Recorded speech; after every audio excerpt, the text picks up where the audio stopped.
जे ॼाणी त तब न ॼाण, जे भाई भलो पंहिंजो।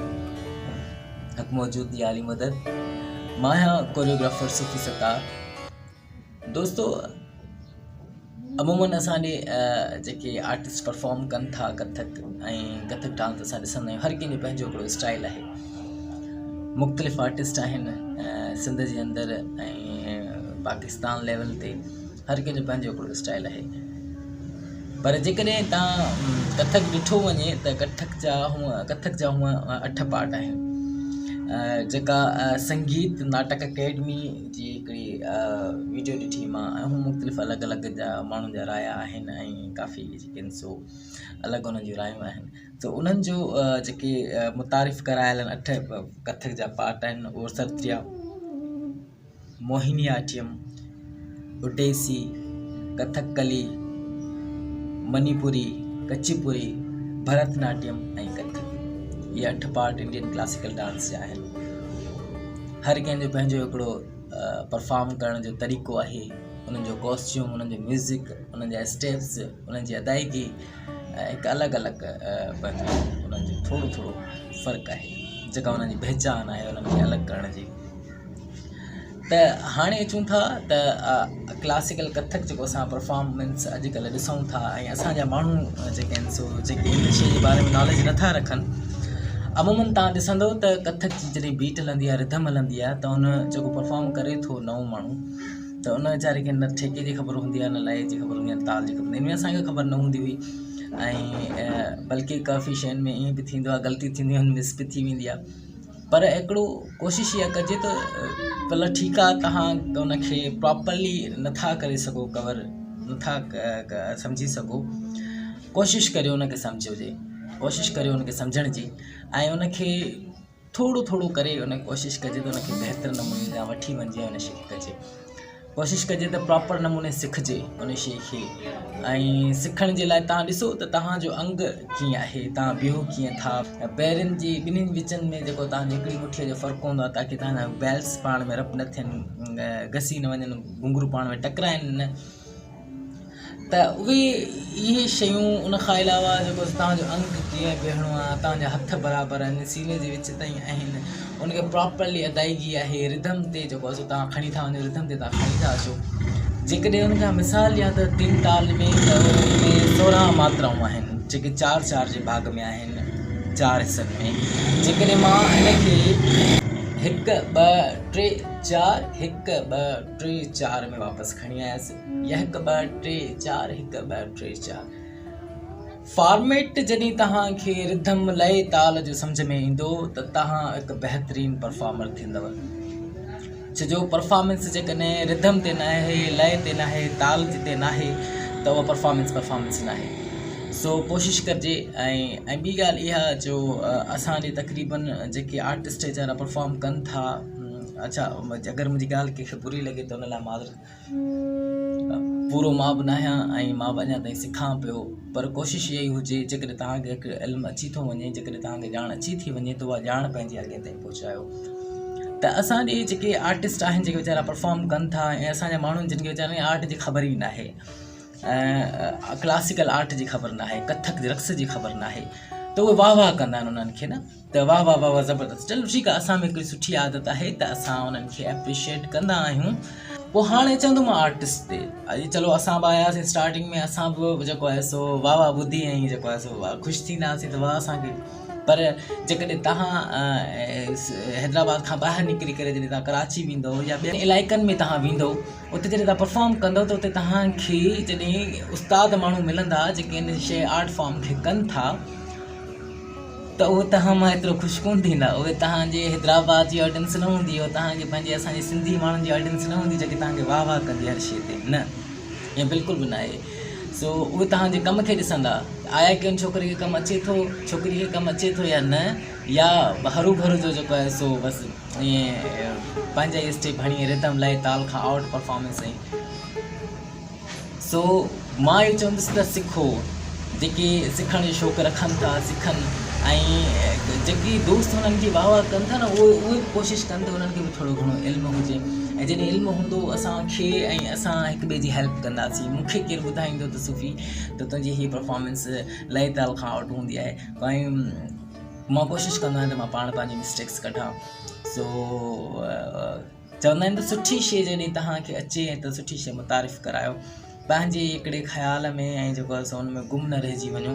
छो जो असांखे असांजे पंहिंजे आर्ट फॉर्म खे दुनिया लेवल ताईं वठी वञिणो आहे त उहो शइ सिखणी पवंदी, ऐं एतिरे क़दुरु सिखणी पवंदी, उनजी ॼाण उनजी नॉलेज एतिरी वठणी पवंदी जो तव्हां उन्हनि सां कुल्हो मिलाए हलो, कुल्हे सां कुल्हो मिलाए हलो।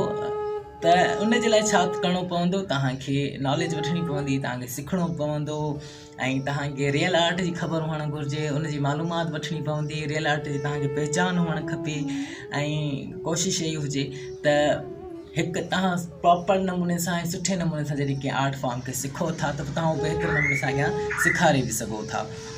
सो मुंहिंजी कोशिशि इहा ई आहे त मां सिखां पियो, अञा सिखां पियो।